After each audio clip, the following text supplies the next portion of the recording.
Tomcat Mole Killer is designed to mimic the mole's natural food source, the grub or earthworm, in both shape and feel.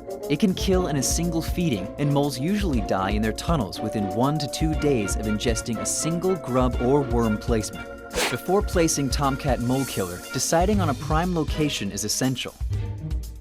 Moles create 2 types of tunnels: surface runways and deep tunnels. Each type of tunnel has its own distinct appearance above ground. Surface runways appear as raised, brown, grassless streaks on a lawn, created when moles tunnel below. These unsightly patches fall into 2 categories: primary and exploratory. Primary runways indicate active tunnels that you will want to bait. Generally, these runways are long, relatively straight tunnels that a mole will travel through as often as 3 times a day, making them prime locations for baiting. Exploratory runways, on the other hand, have the appearance above ground more like a spider web. Moles create them as they explore new feeding areas. They are often abandoned and should not be baited. In order to maximize results when using Tomcat Mole Killer, it's important to follow a few simple steps. Step 1. Conduct a pre-baiting assessment to locate active runways. Day 1. Determine the location of active mole runways by carefully poking a hole in the top of the surface runway with your index finger or a small half-inch dowel or probe. Be careful not to collapse the pile or cover up the hole. Mark the hole with a small stick, plastic spoon, or other visible marker. Repeat this procedure along several runway locations throughout your yard. Then wait 48 to 72 hours. Day 2 to 4.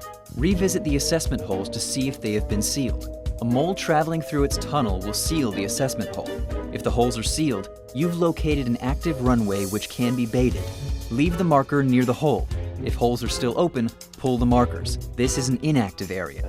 Continue this assessment procedure until you've located active tunnels. Step 2. Baiting active runways.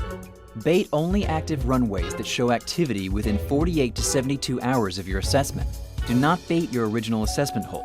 You will use it again later. Poke a hole 3 to 5 feet on either side of the assessment hole and place 2 grubs or 1 worm down each hole.